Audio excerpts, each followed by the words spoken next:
Welcome, everybody, to the Happy Cynics. And I'd like to tell iDog here, welcome back home. He's back in his home digs again.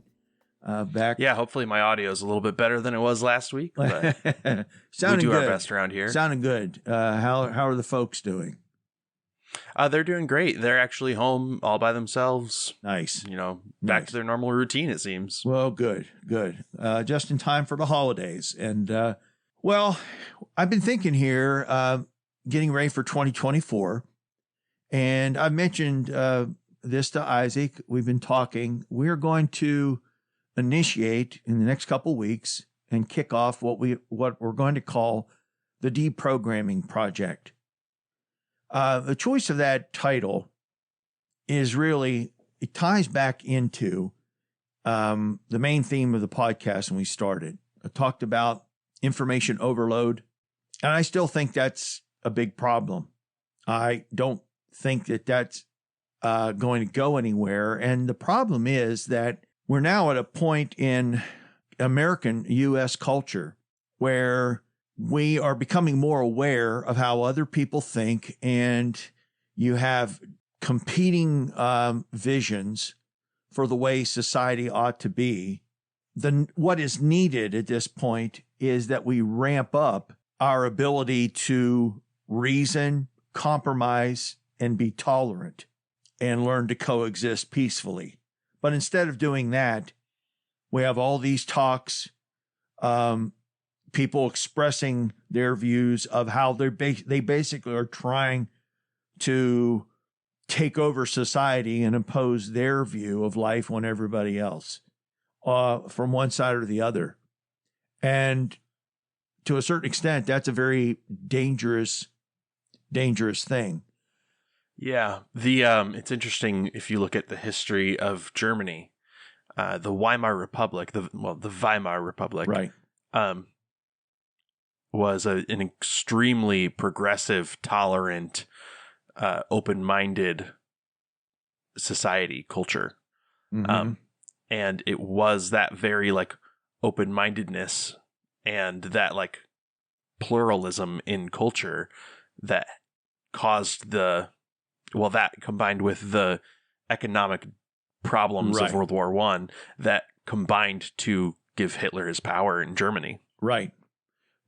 And yes, so the Nazi movement was a nationalist movement. It was, recover our identity and get rid of all the, in other words, we're going to get rid of all these other people groups. And, everything's going to be German again. And we're getting near the brink of something like that here in this country.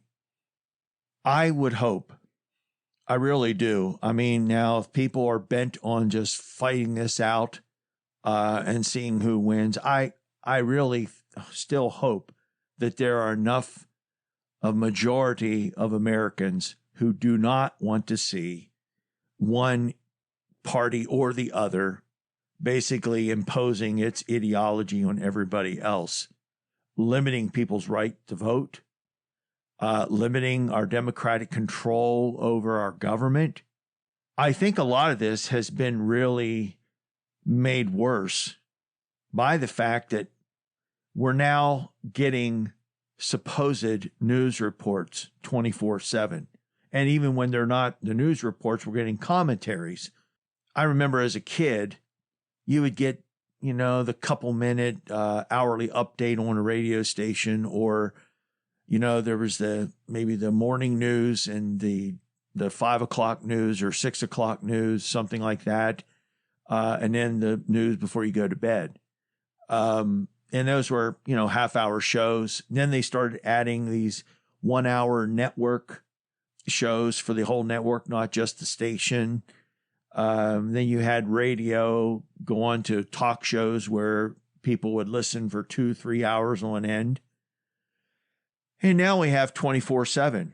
It started with CNN, and before long you had Fox News, and now you have all these other independent groups and other ones in between. I do think there's a certain amount of brainwashing going on. I don't mean brainwashing in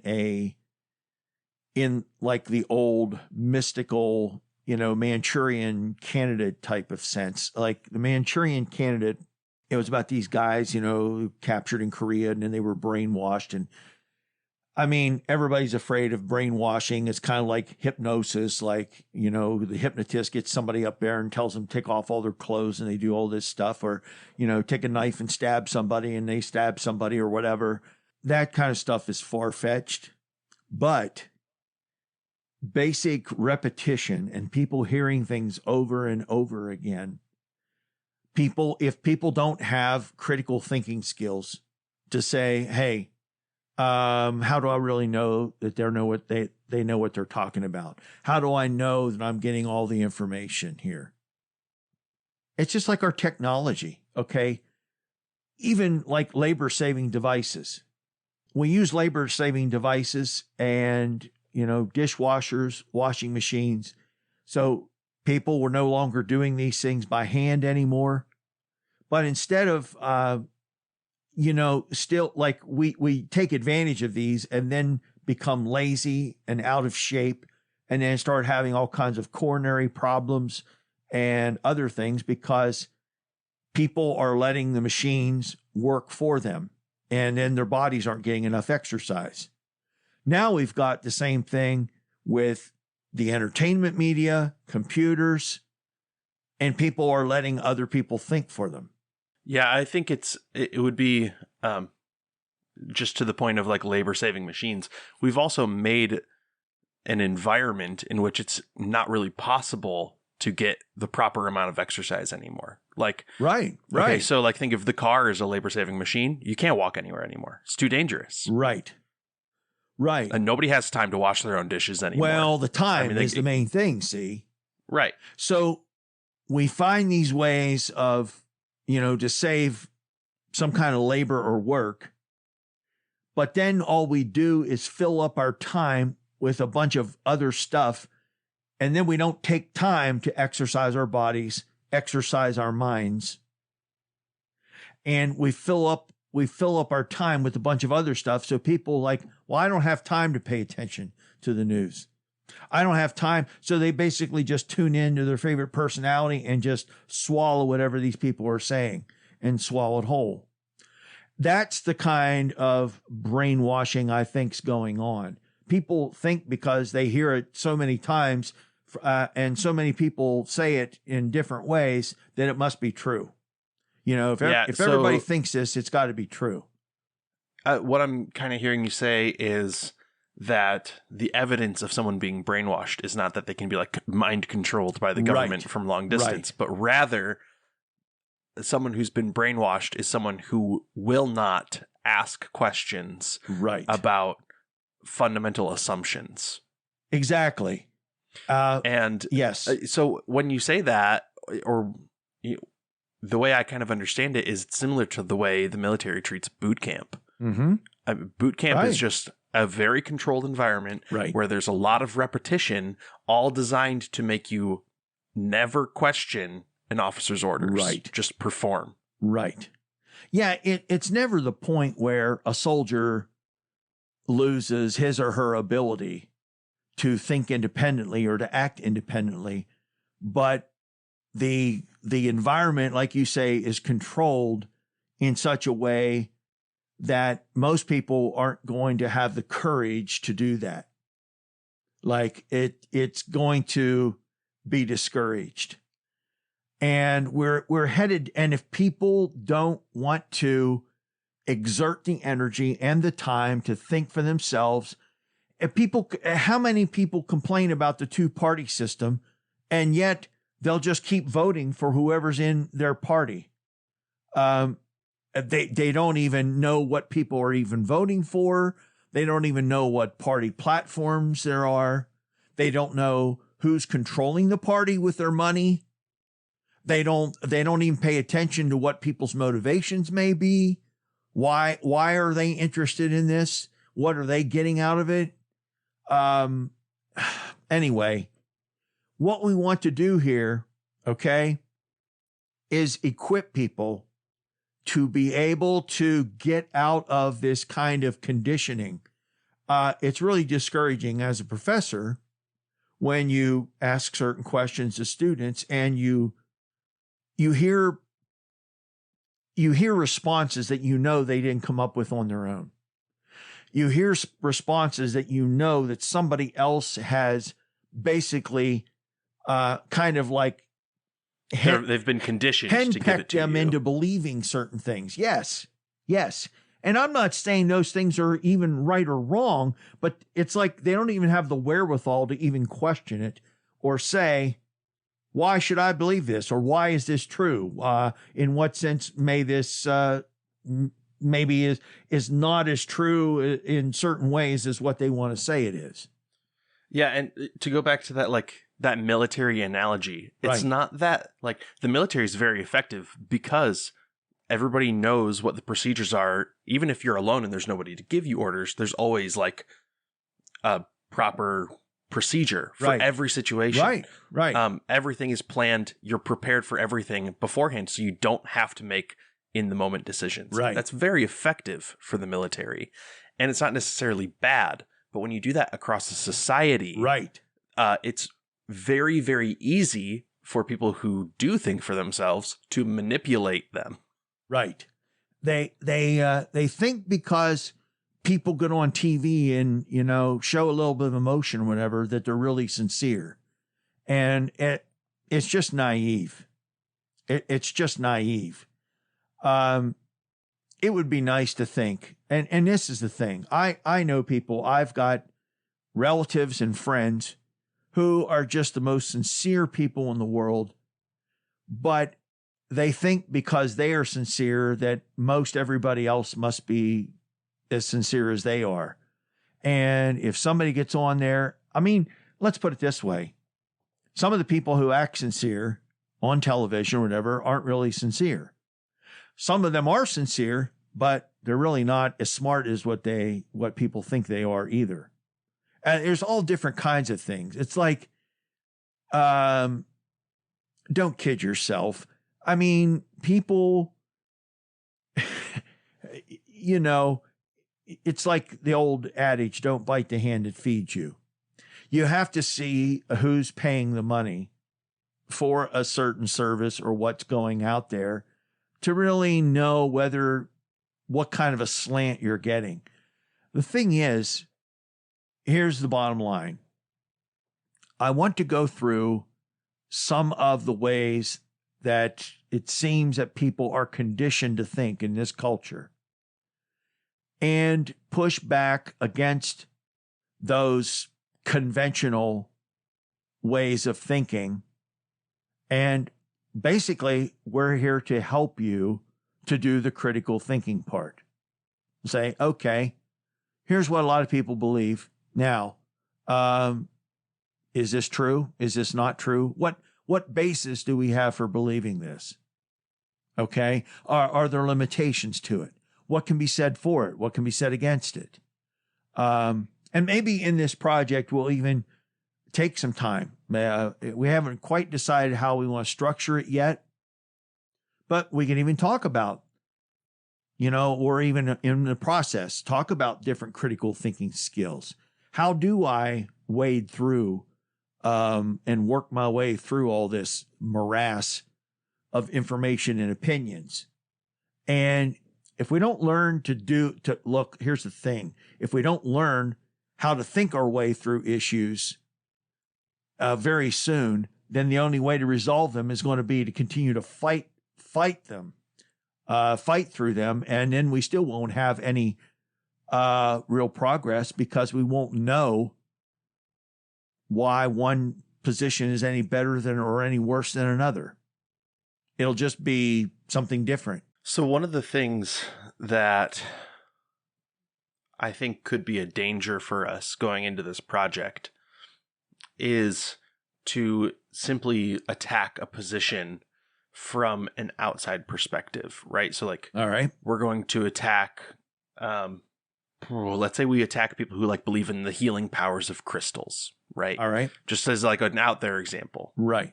And we say, well, there's no scientific evidence for there being any healing power to crystals, and there's no evidence for chakras being aligned by these, or the existence of chakras in the first place. Right. I don't know if that does a lot of good as an example of like learning how to think for yourself. I would hope that we would take the stance of we're going to just jump fully into the mindset of whatever belief it is we're talking about and deconstruct it from the inside. Okay. And we can certainly do that, but I don't want to rule out also trying to be objective. Oh, certainly. Yeah. But if we're going to be teaching people how to think critically, I think we have to do that from the perspective of somebody who hasn't, to get them on the right path. Well, that's true. If you want to, okay, yes. We have to connect with people. Yes, I understand what you're saying. I mean, these issues are not all just like, it's not always a matter of logic. See, a lot of these issues are issues that are debatable. The problem is that people don't want to remain open-minded about certain issues. They want to just decide one way or the other and close off the other side. Just shut down. I guess what I'm really trying to get at is that to really understand other people's point of view, at a certain level, you have to adopt it and explore it from the perspective of somebody who holds that view. Not that you personally have to believe it, but you have to. Well, you at least have to somebody else. You have to wear their shoes. Yeah, you have to empathize with them. Okay, so yeah, I mean, I can agree with that. And look, the point of this is not to go out and look for views that are weak or don't have a lot of basis for them or something like that. I want to specifically focus on views that tend to be limiting. They tend to stifle just peace and harmony in society and progress. Hey, if somebody wants to, align their chakra or whatever with crystals, and they're not, I'm just basically going, I want to tip my hand here.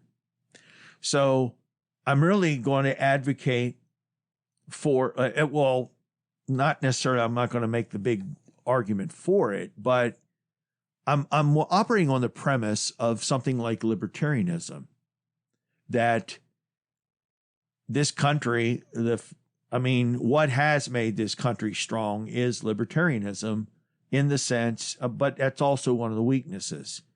But you don't overcome the weakness of libertarianism with authoritarianism.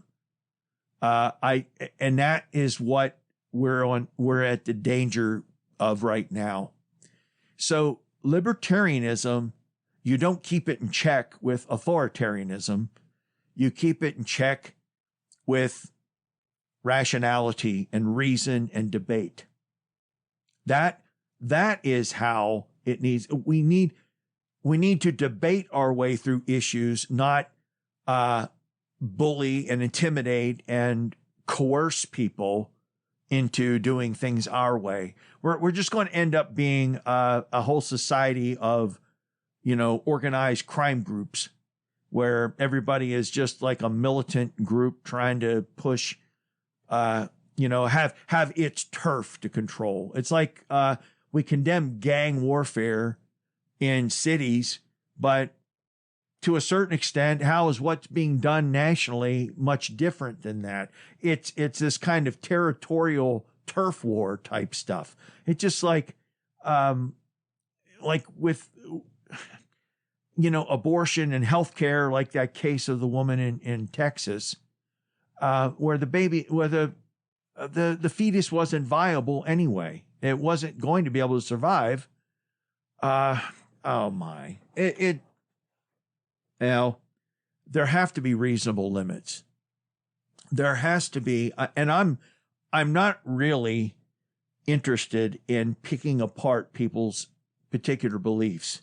What I want to do, Isaac, and push back against this. But I would just like to maybe kind of humble, like all of us to be a little more humble and say, okay, this is what I believe, but I understand there's more than one way of looking at this. So, I recognize my neighbor's right to disagree.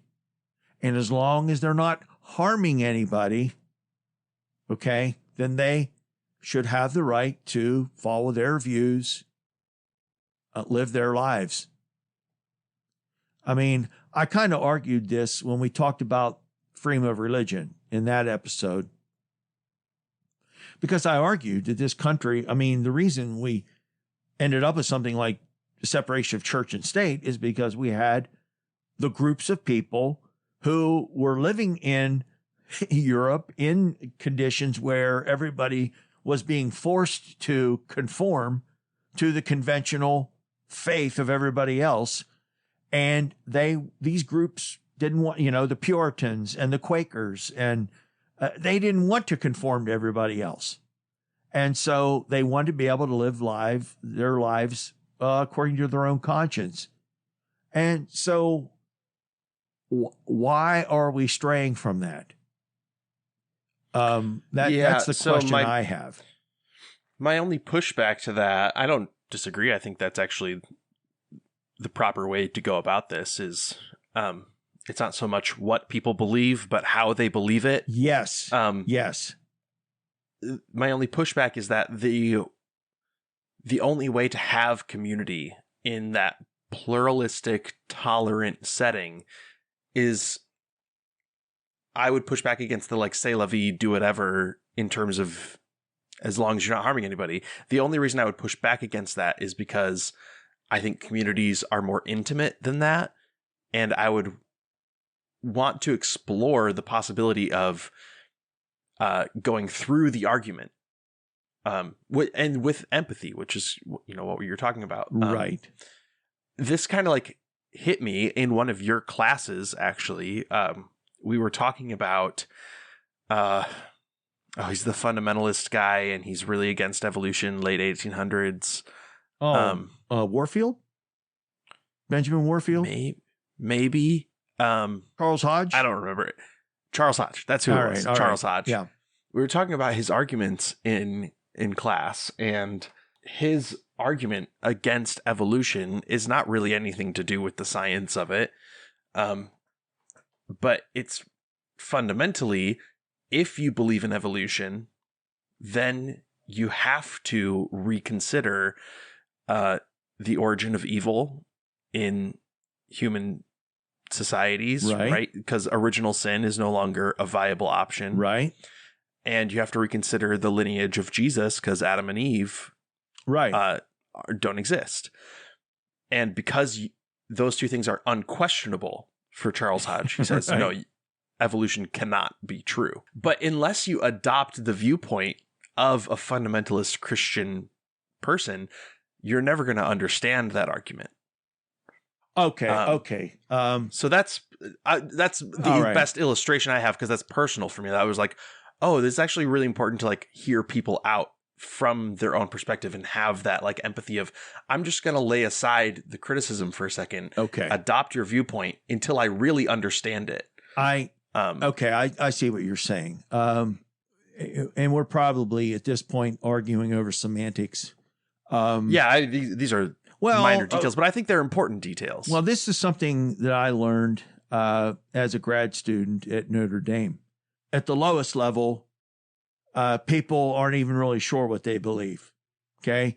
Then above that, you have people who know what they believe, but they don't know why they believe what they believe or why they should or shouldn't believe it. Then above that, you have people who know why they believe what they believe, but then they don't understand any other viewpoint.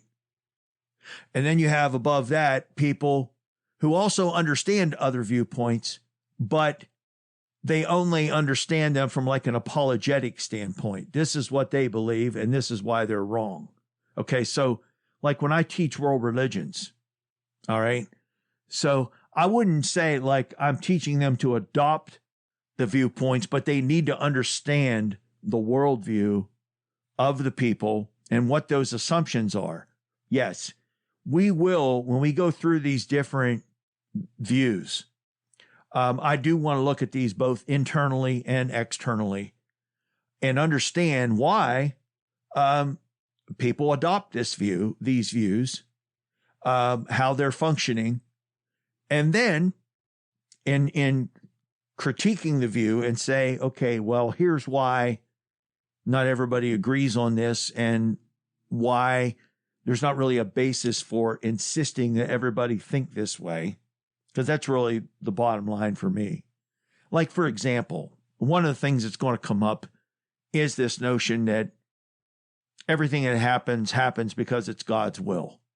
Okay, whether you're from the Reformed Protestant tradition or whether you're an Augustinian, a real conservative Catholic Augustinian, or you're a Muslim. A lot of Muslims are determinists as well. Okay. Here's an example. Like, this is one that John Wesley, said. Some people like include that as like a type of religious fanaticism. He said, I don't believe that. I don't believe that everything that happens is God's will, but we can't say that we really know whether it is or isn't. It might turn out that everything that happens actually is God's will. But here's the point. We don't know it to the point of saying, well, I'm going to do this to you because I know it's God's will. That's where the line needs to be drawn. But see, people can't draw that line whenever some of these beliefs are construed in such a way where to not believe this is to not be Christian. Is to not be Muslim. It's to not be Hindu, or it's not to be American. When it starts getting construed that way, see, I'm not trying to advocate for every man, woman, and child, everyone for themselves, kind of a society of complete laissez-faire. There do have to be kind of shared values and a shared sense of vision of what society ought to look like, and even individual communities. Hopefully people can find common ground. Okay. I was thinking at some point, and I don't know, maybe this will be part of it, or maybe this will just be a little breather from it, the project. But I wanted to have at some point, and maybe we'll do this in the next couple of weeks before we kick off the project. I was thinking about maybe an episode of talking about America, the melting pot, versus America, the kind of pastiche, or say like a mosaic of all different color tiles. So actually I said the melting pot or trail mix. Are we a collection, to what extent are we a collection of individuals, or to what extent do we expect people to unite together? Okay. Like, I don't know that everybody has to make English their first language, although I do think it's in everybody's best interest for society if everybody understands English, at least to some degree. But I don't know that ought to be a required test of citizenship, that you have to master English at a certain level, or that we have that. You understand what I'm trying to say here? Yeah. Mm-hmm. So anyway, does this sound a little more conducive to what your concerns are? Yeah. I mean, I don't know if I had like strong concerns, more of just like wanting to be clear about our position, that we're not just like, we're called the Happy Cynics.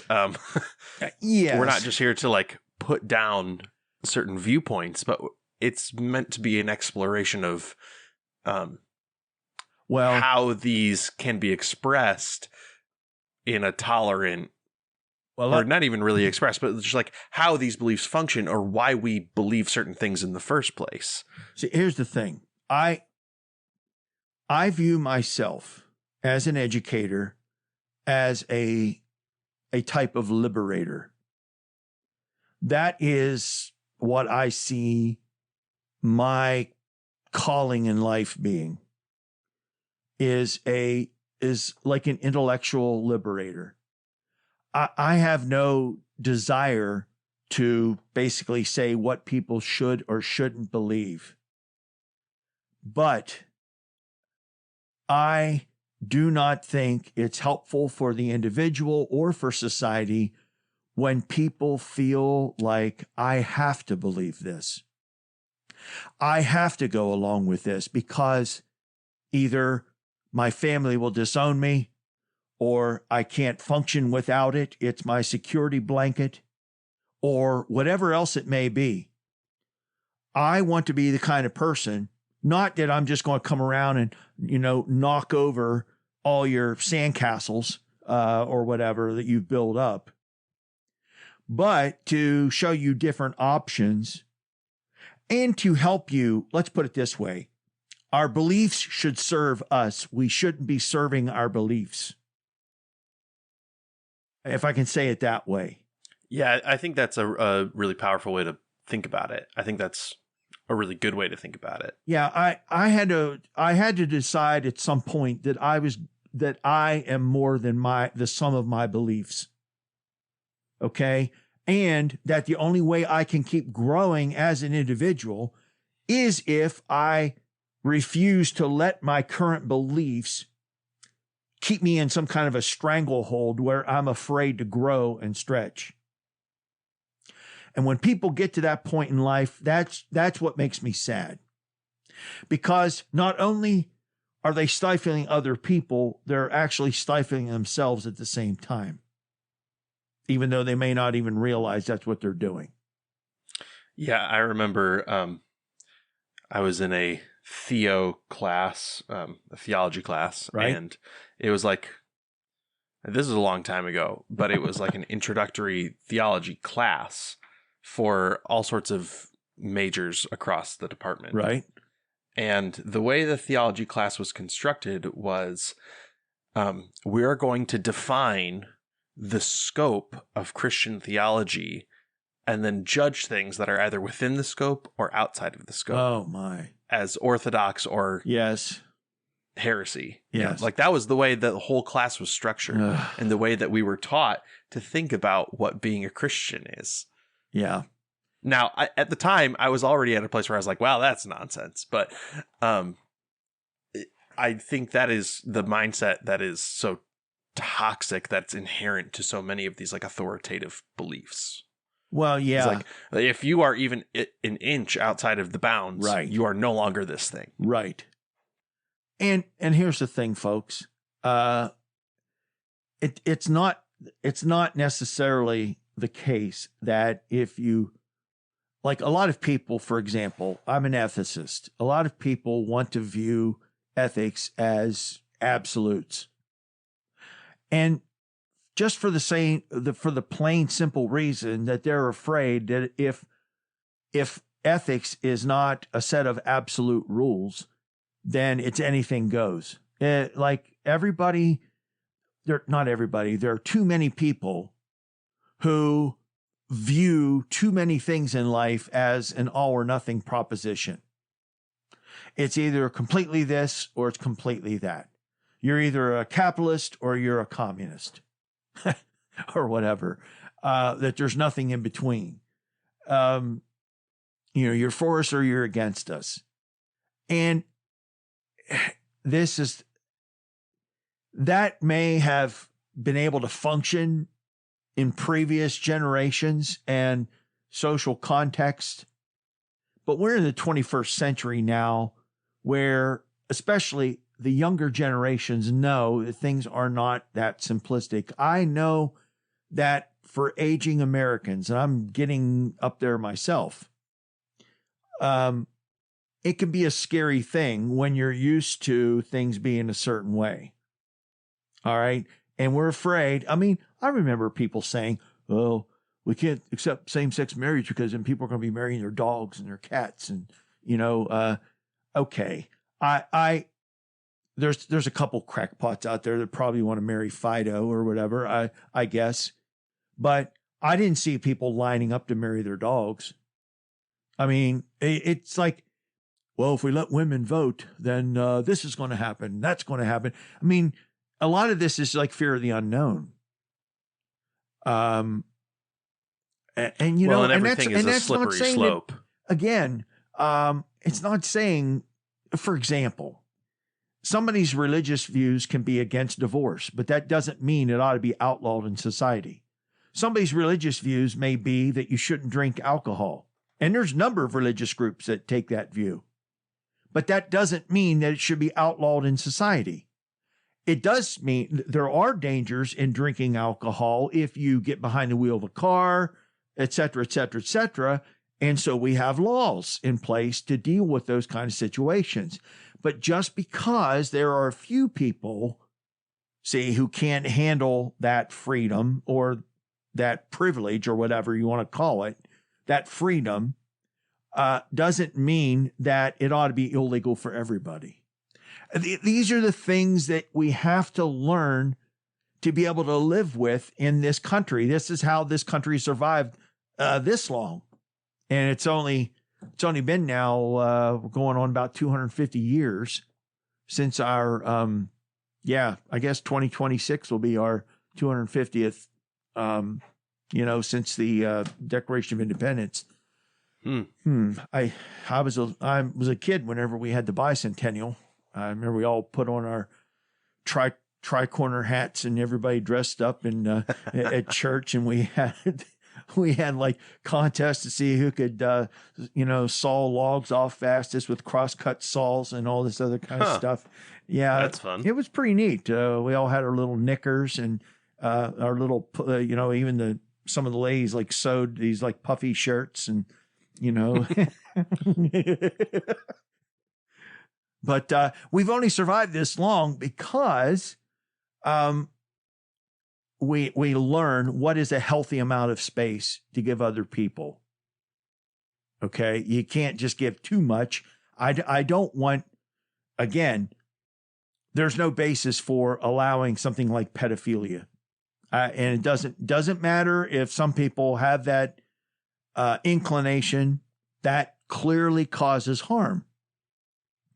Some of these slippery slope things are based, these slippery slope arguments are based on real fears, but sometimes it's just fear of the unknown. It's just like the groups that didn't want anybody to dance, because if you dance, then you're just going to be turned into some kind of a sex machine or whatever, I guess. And they weren't even doing some of the dances, like you. That was my nickname in high school. What, the dance? Yeah. Yeah, right. No, sex machine. Oh, is that right? Oh, okay. All right. I think there's another sort of challenge to doing this. If we're going to do it right, okay, this is something we'll have to keep an eye out on. And that's identifying authorities in belief structures broadly enough, right? I think a lot of times we think of these like, well, there's these like centers of authority that shape how we think in this country, like, the Republican Party, the Democratic Party, religious groups, right, local pastors, right, mega churches. These sorts of things are easy to identify. I think it goes even beyond that, though, into who's defining like what the window of possibility even is. Right? So this is kind of a lighthearted one, but take, for example, like fashion. Okay. The fashion industry and how clothing is consumed in America is largely defined by the companies and large corporations that provide these goods to us. They define what the scope of possibility is, but it doesn't always have to be the way they say it. And so I think identifying those sort of like hidden layers of authority, I think, is going to be a challenge that we have to think about and keep in the forefront. Let me see if I'm understanding what you're saying here. You're interested in making sure we don't overlook power structures, or that we do emphasize, like, that we... Yeah, so I think it would be easy for us to attack the really obvious manipulators of authority. Yeah. Okay. And I think it'll be a good exercise to make sure that we're keeping our eyes peeled for the broader ways in which even the way our environments are shaped causes us to just like, we have a little window of possibility of like, do our clothes have to be made by underpaid workers in Southeast Asia? Yeah. Like, no, they don't. That's not something that's like written in the laws of reality, but there's no way for us to clothe ourselves without participating in that in some way. And that's just like, that's probably not even the best example of that's an authority structure about the way we even think about our clothing has been shaped by, well, these are the people that define the possibilities of fashion. Okay. Yeah. Okay. All right. So I guess what you'd be saying, so for example, obviously if somebody's particular political views doesn't fit in within, say, one of the major parties, you become an independent or something like that. But it would be different, say, in something like religion, where if I don't know how a lot of people are going to, maybe I think some of this is already going on, but like there are cultures, a lot of the Eastern cultures, Eastern Asia, there are people who pick and choose from different religions and even different factions within different religions and kind of come up with their own really customized religious views. There is a sense where we are beholden to the different groups and the pressures to conform and all of that. Yeah, well, there are certain things that are... Yeah, we probably do need to get into some of that. The sort of like the example I'm thinking of is the things in society that are just arbitrary, like they are because they are. Like, that's just the way things are. Why do women wear heels and men don't? Well, because. There's no strong reason for that, but it's so ingrained in the way we think. Well, yeah. Like, I don't want to miss those certain things that like we're not always conscious of, but are actually centers of authority. Oh yeah. I wear pink shirts now, but there was a time when I was younger, I would never have put on a shirt with pink in it. That just wouldn't have been acceptable. I was just watching an old episode of Leave It to Beaver, and Beaver and Wally were trying to restore like a coaster car that he bought from Eddie Haskell, and it needed wheels. So one of the girls in his class said that he could have the wheels off of her old baby buggy that she used for her baby doll. Well, then he didn't take any tools with him when he went over to get it, and he couldn't get the wheels off without the tools. And so he was pushing the buggy home. And then there was all this conversation between the parents and Wally about whether Beaver would get clobbered by somebody because he was a boy pushing a baby buggy, like a doll baby buggy. And I was thinking, that was like early 60s. And I was, just thinking about, how much like some of these things, of course, I don't see too many boys or girls pushing baby buggies down the street anymore. But yeah, this kind of like social pressure. I do think, let's say this, and we're talking about deprogramming. It's not just going to be all about the beliefs, but even kind of what makes us tick. And it probably is the case that there are a number of people. We can talk about how wonderful it is to think for yourself and all that kind of thing. But there are people who I think are really afraid to think for themselves. And it may just because they lack confidence in their own reasoning abilities. It may be that they are afraid of being rejected by people if they start to disagree with things that everybody else accepts. And maybe they just push it out of their minds. And so there will be some time, we're going to have to spend some time dealing with the kind of psychological, emotional side. And I'm already thinking, we want to incorporate some of that. And if I can, invite some guests who can speak into some of those kinds of issues. Because, we need to, let's say this. If what's needed in society is, like, in order to live peacefully with other people, we need to deal with some of those aspects. We not only need to know, okay, for example, how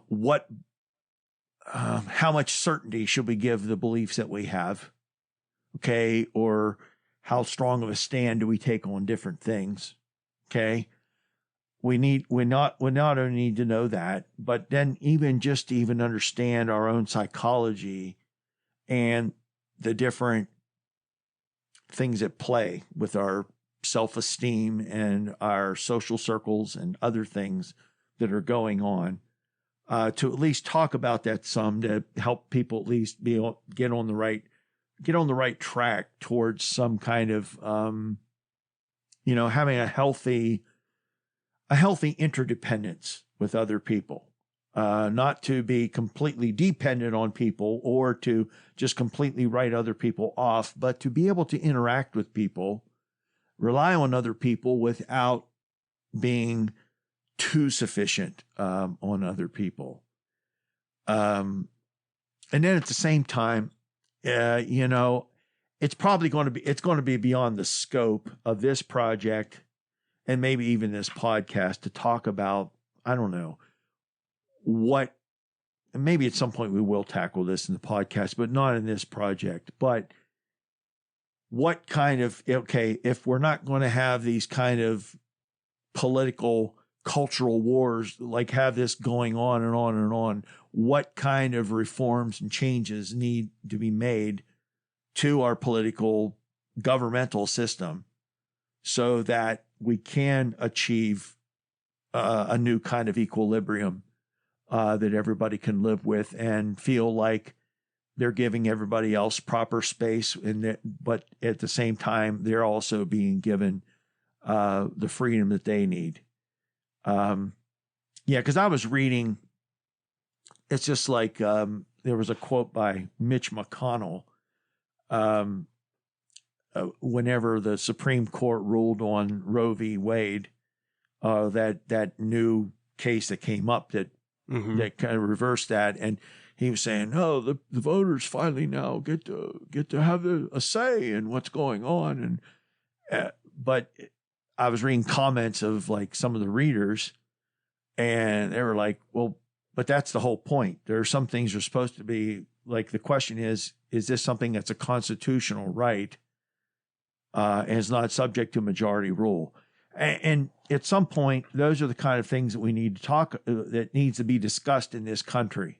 What are going to be the constitutional rights? And we're still trying to work off of the same list that was developed within,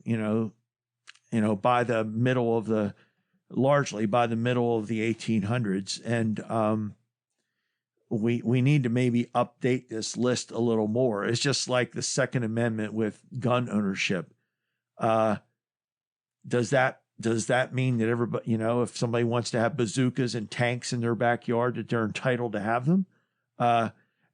Some of this stuff needs to be reworked and redefined. But that's what's going to have to happen, or else we're just going to keep having these. I don't know. It seems like it's going to be an ongoing struggle.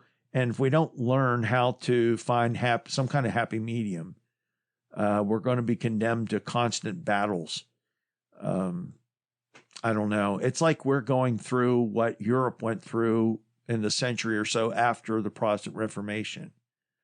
And we're going to probably go through the same thing with all these different groups fighting for their own theocracy in the society. And it's taking us backwards. It's not taking us forward. It just isn't. That kind of mentality is not conducive to the way things are developing in the 21st century and the way they're going to continue to develop. So, I don't know. How much damage can these older generations do before they all die off? I mean, that's almost kind of like the question now. It's like, I don't know. I mean, but I don't know that in this particular series that we're going to be able to, that's not really the purpose of this. I just really, again, people need to think about what do I really think is true and quit worrying about what people on TV say or what their neighbors say. Listen, but I'm just saying, don't just agree with people because you don't want to have to stop and think about it. But you should listen to what everybody says and look at different sides of things. But yes, to your point earlier, we will also look at some of the internal workings of these beliefs. Yes. Yeah, and I think part of what this project is identifying ways in which the communities we belong to prevent us from thinking for ourselves. Right. There does need to be a certain amount of unity. So individual thought can't be where everybody's all over the map, that we have to come together and find some kind of commonality. But your membership in a community shouldn't be tied to you agreeing with everything. Right. Yeah. Nobody should have to walk lockstep with everybody else. Anyhow. Well, that's kind of my goal with this and the way I envision that's this. the agenda. What's that? That's the agenda. That's the agenda. Yeah. It's, and my hope is that this is helpful to somebody. I do think it is going to be helpful to a lot of people.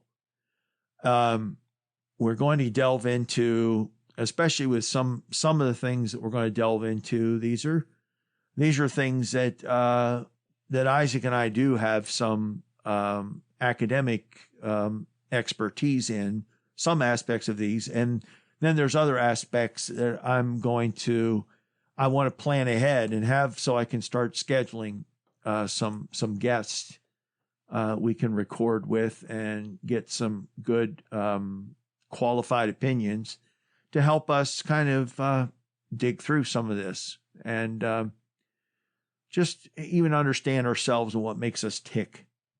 So anyway, anything anything else that aspect of this that you want to discuss before we sign off here today, Isaac, or you feel pretty satisfied with it? I don't think so. If you want to suggest a topic or want to weigh in on this new project at all, please reach out to us at thehappycynics@gmail.com. That would be excellent. We'd love to hear from you. Dr. K, I don't know if we've discussed this, but are we going to have an episode for the 27th, the week of Christmas? Yeah, I hadn't thought about it. I'm not sure. You want to take a week off for the holiday? Yeah, why don't we say we don't need to be doing the deep thinking on the 27th. We'll get back to you on the 3rd. That sounds good. We will take a small hiatus there between Christmas and New Year. But we all hope you have a Merry Christmas and a Happy New Year. And we look forward to sharing time again with you again really soon. Take care and God bless. And Merry Christmas.